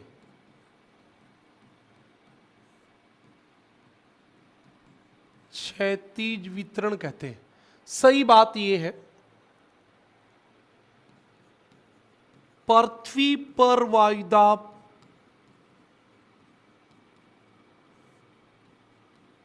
पेटियों के रूप में पाया जाता है।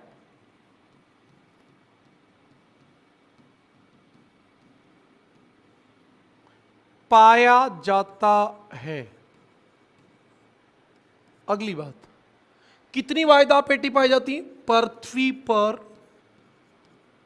7 वायुदाब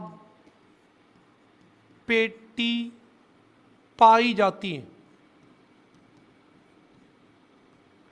जिनके 4 समूह हैं। ग्रुप 4 ये हैं, ओके।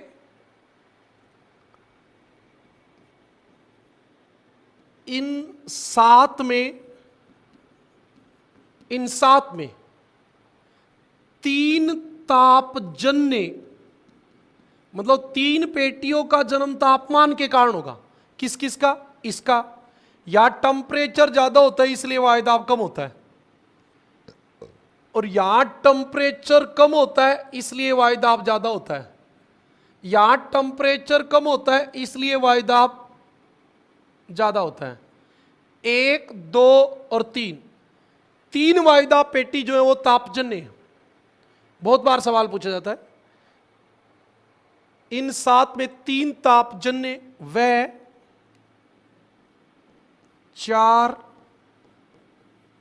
गतिजन्य पेटी है। अब एक बार एक सवाल आया, यदि पृथ्वी अपनी घूर्णन गति बंद कर दे तो पृथ्वी पर कितनी वायुदाब पेटी होंगी? बताओ। तो पृथ्वी घूर्णन गति बंद कर देगी तो ये गतिजन्य पेटी खत्म हो जाएंगी। कितनी बच जाएंगी? 3।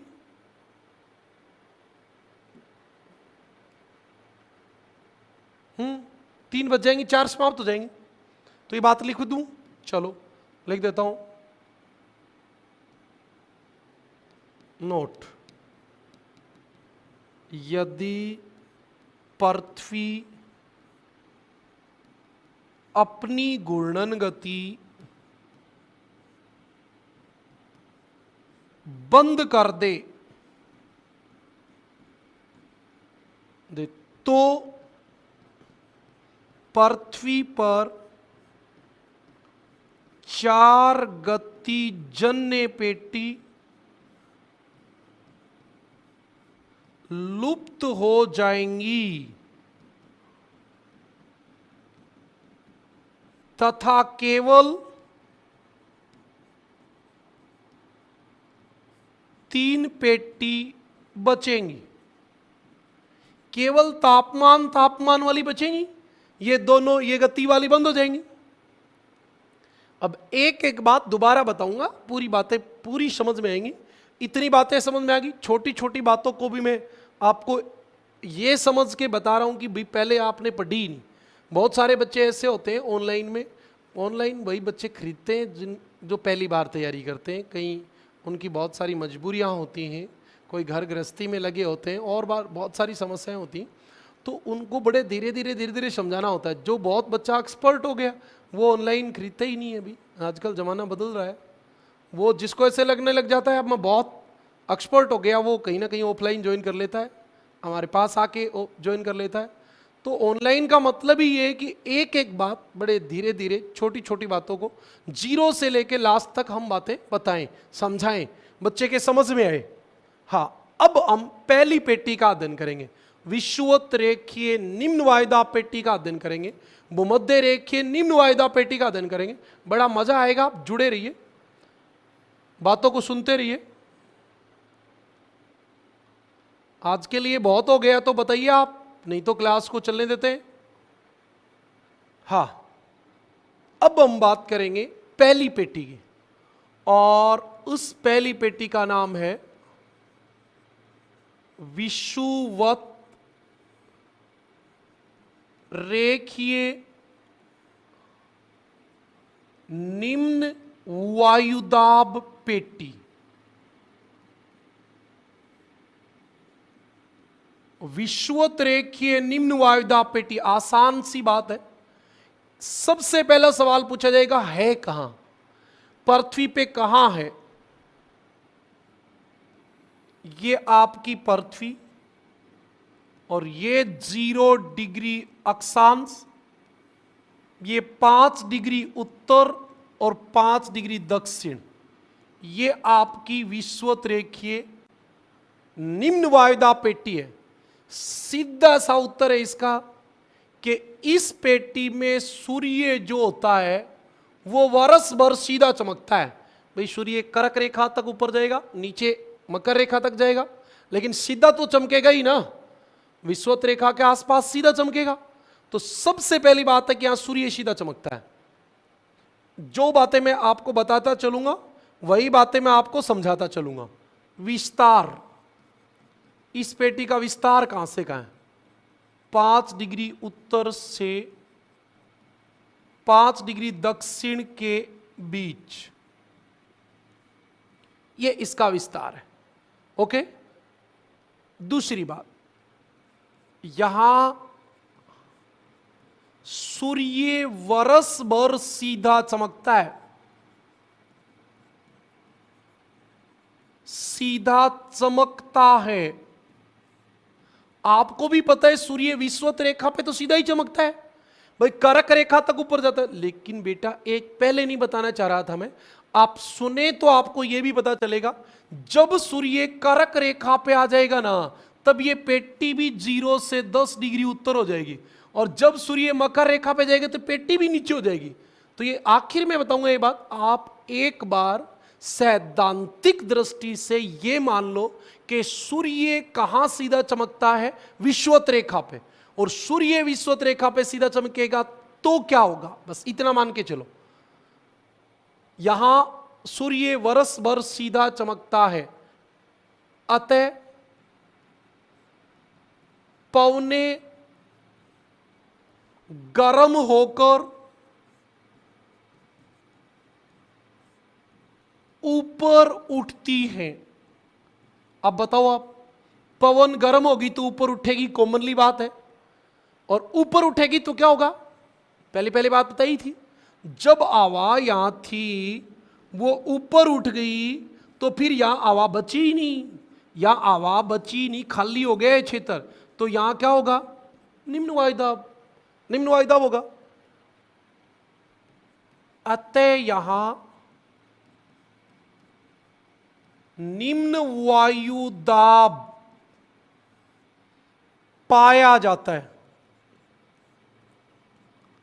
अच्छा जी, निम्न वायुदाब पाया जाता है, किसके कारण पाया जाता है? कि तापमान ज्यादा है, तापमान ज्यादा है।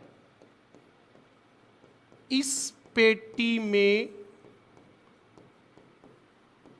उच्च ताप, इसलिए क्या होता है? निम्न वायुदाब, और उच्च ताप के कारण निम्न वायुदाब है। अतः ये कैसी पेटी हो जाएगी? तापजन्य पेटी। ये कौन सी पेटी हो जाएगी? तापजन्य। इस पेटी की उत्पत्ति किसके कारण हुई? तापमान के कारण, इसलिए ये तापजन्य पेटी है। ओके, बात समझ में आ गई? अगली बात, आपको कई बार बता चुका हूं पिछले टॉपिक में, जब पवन गर्म होके ऊपर उठेगी तो उसका नाम क्या होगा? संवहनीय पवन। उसका नाम क्या होगा? 7A पवन। तो आप बताओ इस पेटी में कौन सी पवन चलेंगी?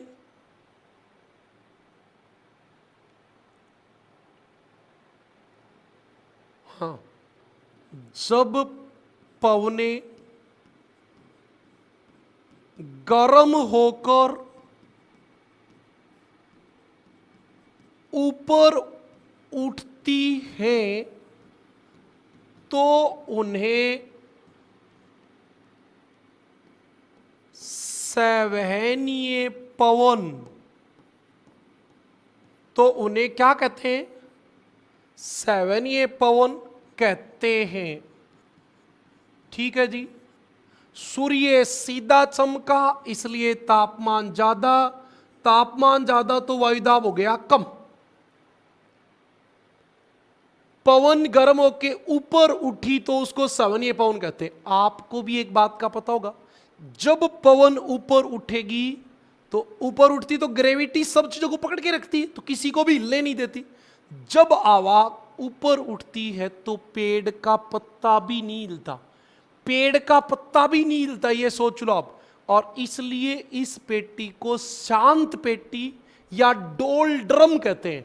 ये डोलड्रम जो है ये हमारी भाषा का शब्द नहीं है, इसका मतलब है द काल्म बेल्ट। काल्म मतलब एकदम शांत वाला। ओके,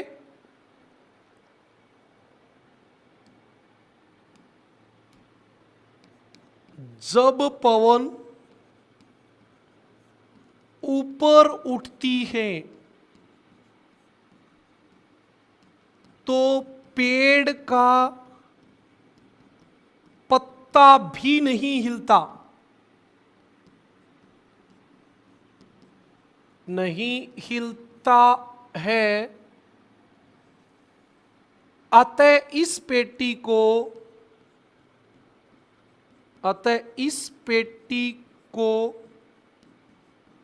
डोलड्रम, ये आपके सेकंड ग्रेड के एग्जाम में तो बहुत बार आ चुका है। अतः इस पेटी को क्या कहते हैं? डोलड्रम या शांत पेटी।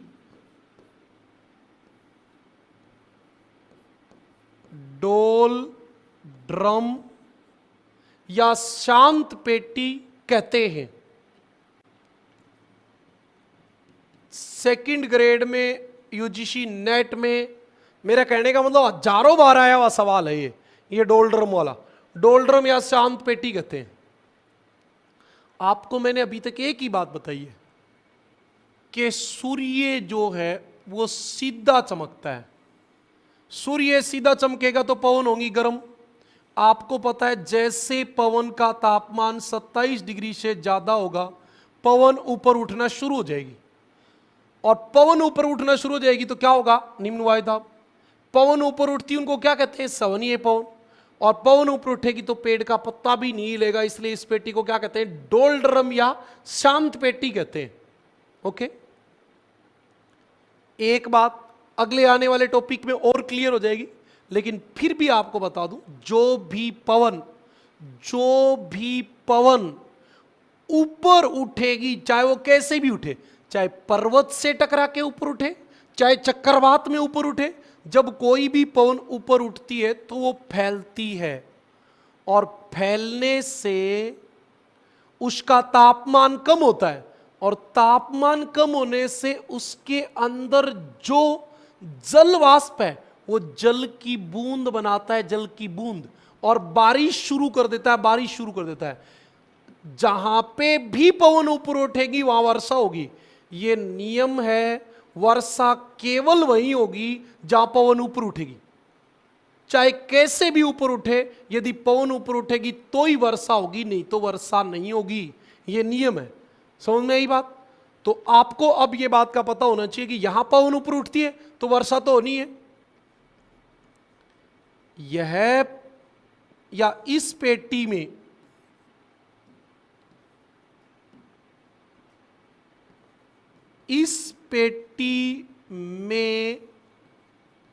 विश्व की सर्वाधिक वर्षा होती है।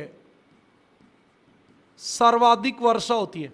विश्व में सबसे ज्यादा वर्षा वाला स्थान मौसिनराम है और सर्वाधिक वर्षा वाली पेटी विषुवतरेखीय निम्न वायुदा पेटी है। जहां पे भी पवन ऊपर उठेंगी वहां हर रोज वर्षा होगी, याद रखें। अब आपको एक बात का पता होना चाहिए, इस पेटी में प्रतिदिन, प्रतिदिन का मतलब हर रोज 2 PM बाद मूसलाधार वर्षा होती है। क्यों साहब? सूर्य निकला, 12 बजे तक तापमान 27 डिग्री सेल्सियस से ऊपर, पवने गर्म होके ऊपर उठना शुरू, 2 बजे तक बादल बने, बारिश शुरू। और हर रोज का काम है कि 2 बजे के बाद मूसलाधार वर्षा होती है और इसलिए यह विश्व में सर्वाधिक वर्षा वाली पेटी है। आप बताओ, अब एक बात बताओ, इस पेटी में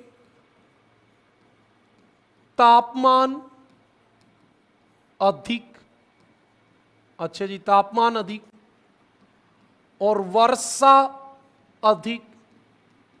अब पेड़ पौधों को और क्या चाहिए? CO2 भोजन बनाने के लिए, वो अधिक है ही। जब दोनों चीजें अधिक होती हैं, वर्षा और तापमान, तो आप बताओ क्या होंगे? तो यहां होगी सदाबहार सघन वन, सदाबहार सघन वन होंगे। मतलब इस पेटी में एवरग्रीन फॉरेस्ट मिलेंगे, एवरग्रीन फॉरेस्ट मिलेंगे। ओके, इस पेटी में सघन सदाबहार वन पाए जाते हैं, वन पाए जाते हैं जिन्हें पृथ्वी के फेफड़े कहते हैं, जिन्हें पृथ्वी के फेफड़े कहते हैं। क्या कहते हैं? पृथ्वी के फेफड़े। आप मुझे एक बात बताओ कि ये पृथ्वी है, ये 0 डिग्री है, ये 5 डिग्री, ये 5 डिग्री। यहां महाद्वीप कौन से? एक तो आपके पास यहां महाद्वीप रहेगा अफ्रीका, और एक आपके पास महाद्वीप रहेगा यहां दक्षिणी अमेरिका। 2 ही महाद्वीप रहेंगे। इस वाले एरिया में नदी बहेगी, ये वाली, जिसका नाम है कांगो, कांगो नदी, कांगो बेसिन नाम होगा इसका। और यहां आपके एक नदी बहेगी जो विषुवत रेखा पे गिरती है, इसका नाम है अमेजन, अमेजन बेसिन।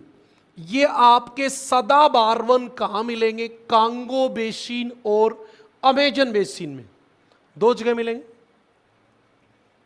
ये वन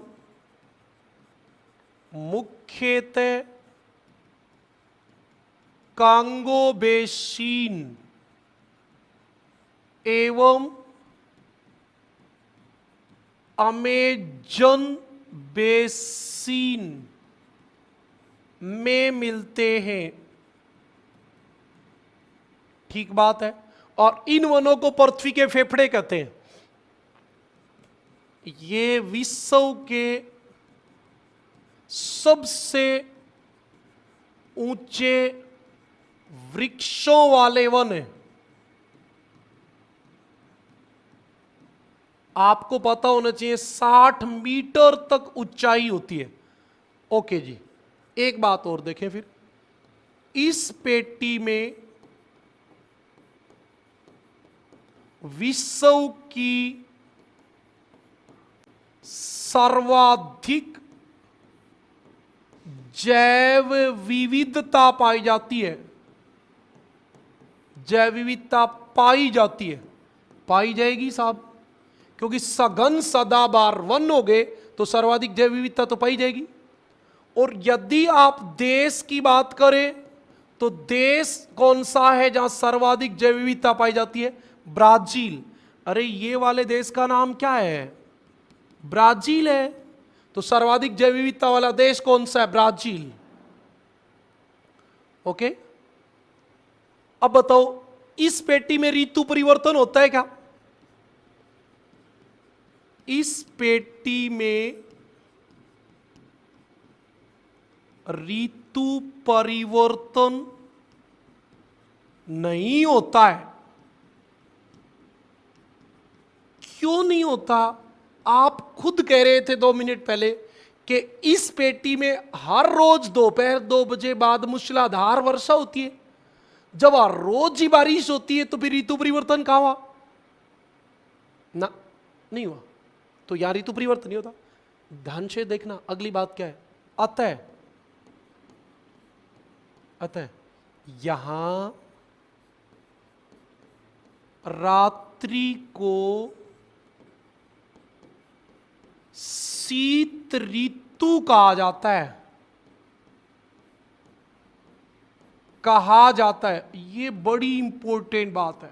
हर बच्चा अपना दिमाग लगा देता है और यदि पूछ लिया जाए रात्रि को शीत ऋतु कहां कहा जाता है तो बच्चा उत्तर देगा तुरंत सर ध्रुवों पे, क्योंकि ध्रुवों पे 6 महीने का दिन और 6 महीने की रात।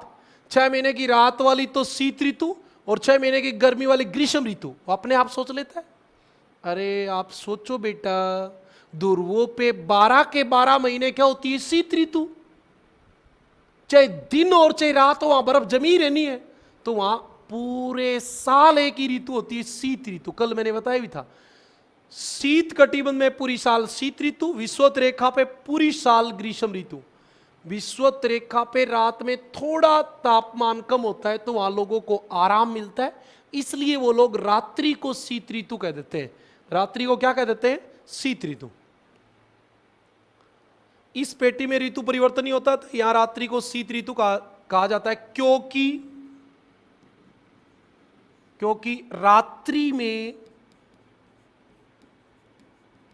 थोड़ा तापमान घटता है। थोड़ा तापमान घटते ही इन लोगों को आराम मिलता है, इसलिए ऐसा होता है। ठीक है जी, और कोई बात बताओ इसके अलावा आपको आती हो, मैंने नहीं बताई हो?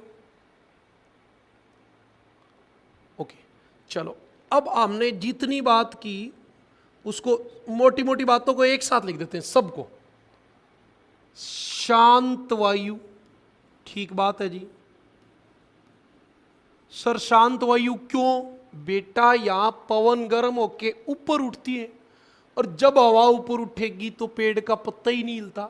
आपने गांव में सुना होगा, आज तो हवा का सांस ही नहीं चल रहा, पेड़ का पत्ता ही नहीं हिल रहा। या तो आंधी आएगी या मे आएगा, बारिश आएगी। उसके पीछे रीजन यही होता है, जब हवा ऊपर उठेगी तो निम्न वायुदाब हो गया, या तो कहीं ना कहीं से तेज हवा आ जाएगी आंधी, या फिर ऊपर जाके ये हवा बारिश कर देगी। तो इस पेटी की खास बात है शांत पवन, उच्च आर्द्रता, हर रोज दोपहर 2 बजे बाद वर्षा, इसका मतलब उच्च आर्द्रता। प्रतिदिन वर्षा, ये बात भी सही है भी, प्रतिदिन वर्षा, हर रोज बारिश होती है। सवहनीय पवन, सवहनीय पवन का मतलब होता है पवन गर्म होके ऊपर उठती है, वो वाली सवहनीय पवन। इस पेटी की मुख्य विशेषता है, बता दो भाई, इतनी बात समझ में आ गई क्या? एक बार बता दो, इतनी बातें समझ में आ गई क्या? आ गई? चलो अगली बात पे चलते हैं। ये पेटी करती क्या है? ये आपकी 0 से 5 और 5 होती है, 5 डिग्री उत्तर और 5 डिग्री दक्षिण होती है। लेकिन जब सूर्य कर्क रेखा पर सीधा चमकता है 23.5 डिग्री उत्तर पे, तो आपकी ये पेटी 0 से 10 डिग्री उत्तर हो जाती है और तब इसका नाम होता है NITCZ।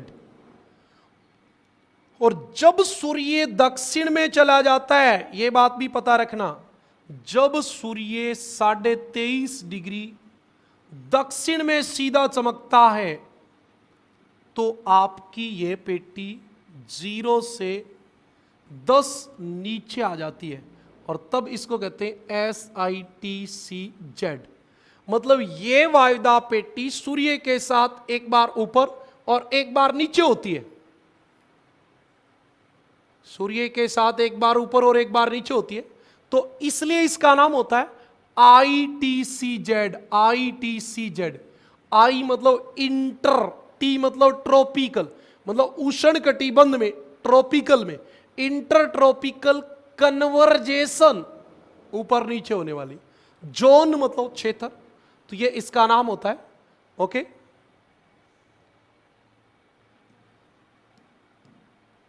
यह पेटी सूर्य के साथ उत्तरायण एवं दक्षिणायन होती है। अच्छा जी, सूर्य ऊपर जाएगा तो ऊपर चली जाएगी, नीचे आएगा तो नीचे चली जाएगी, अतः इसे अंतरा उष्ण कटिबंधीय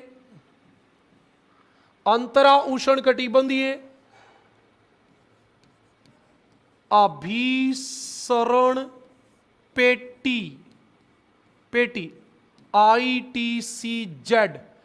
ITCZ कहते हैं। किसको?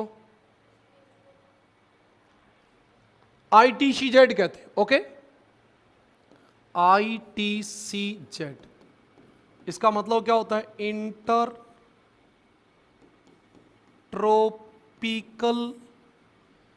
इंटर ट्रॉपिकल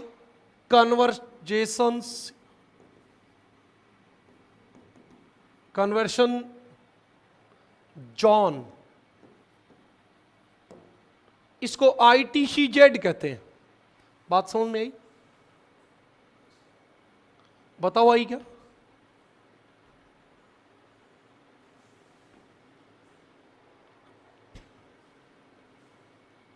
चलो आज के लिए बहुत है मेरे हिसाब से, या और पढ़ाएं? बताओ, जल्दी बताओ।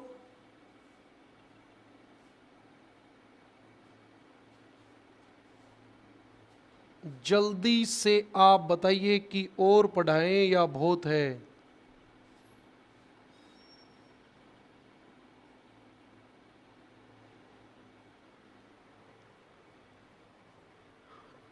हमारी एक वायदा पेटी कंप्लीट हो गई। अब थोड़ा सा एक चीज और देख लीजिए लास्ट में। हेलो,